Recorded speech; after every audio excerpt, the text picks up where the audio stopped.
Thank you. Senator Peters, you're recognized. Thank you, Mr. Chairman, and to our witnesses today, thank you, all three of you, for being here today. Chair Carr, in 2019, you tweeted, I'm just going to quote your words directly from the tweet.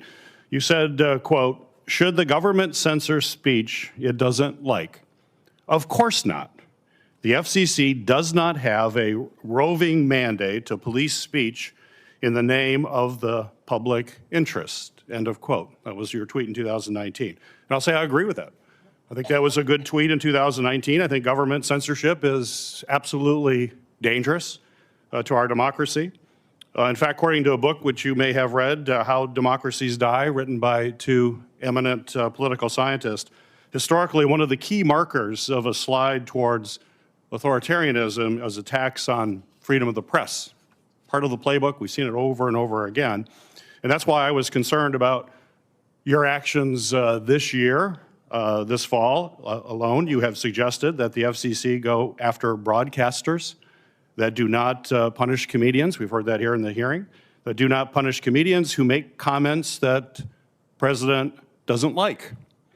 In one case, you specifically mentioned the broadcaster's public interest obligation. You said, quote, in this instance, quote, "We can do this the easy way, or we can do this the hard way," unquote. That may have been a line I saw in The Godfather, I'm not sure, but that's it's pretty similar to that.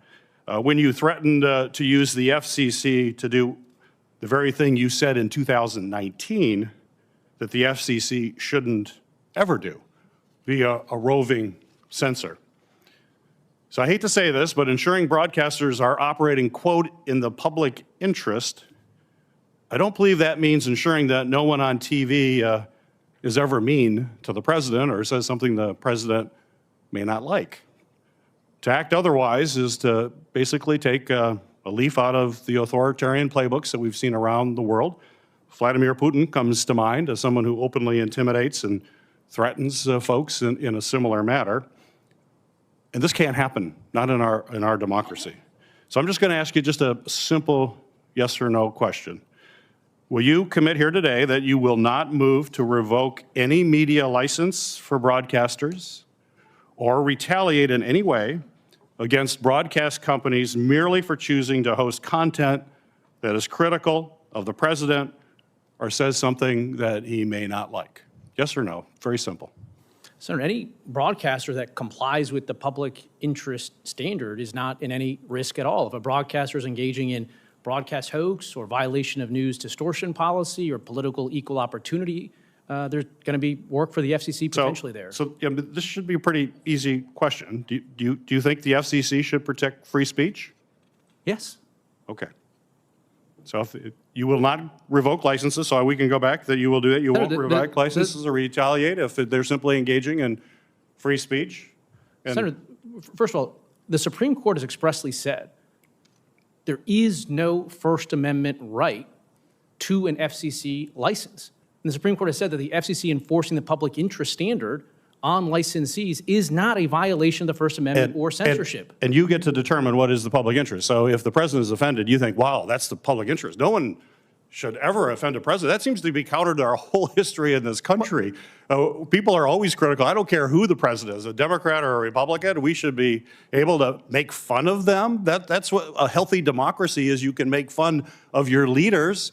I'm trying to kind of speak truth to power. So I don't understand that. This should be fairly easy. When you say make fun of the president, you're talking about the Kimmel issue? I'm talking about any president. If you have somebody as a comedian, you can use his example. Kimmel was not making fun of the president. What Kimmel said is we hit some new lows over the weekend with the MAGA gang trying to characterize this kid who killed Charlie Kirk as anything other than one of them. It appeared to be an effort to mischaracterize the motivations of one of the most significant political assassinations. We also know that the president does not like that kind of, and I don't want to make just the issue of the community because it's broader than that. That had nothing to do with the public interest is a lot broader than that, and it shouldn't be you that determines that. That's called what is in a democracy.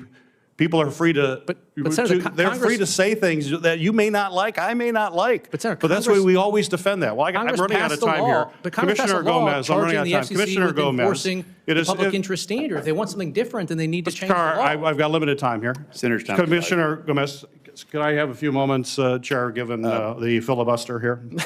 Commissioner Gomez, it's true that the FCC has not actually followed through on threats to revoke broadcasters' licenses over content that the Trump administration disagrees with, despite the chairman's threats to do so. Could you discuss how public comments and actions taken so far by the FCC related to major broadcaster editorial choices have been received by the media? And do you think the FCC actually needs to revoke licenses in order to have a chilling effect? Thank you for that question, Senator.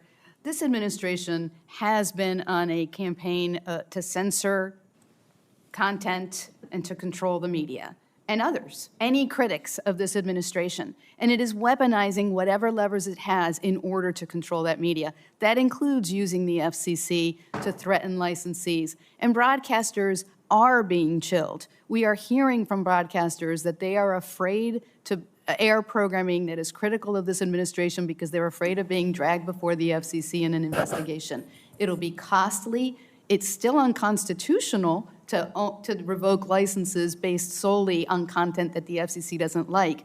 And let's be clear, we need to define what we mean by operating in the public interest if we're just going to use it as a means to go after any content we don't like. Broadcast hoaxes, that rule was put in place because of Orson Welles and the War of the Worlds. And our news distortion policy does not mean any content we don't like. It requires a very specific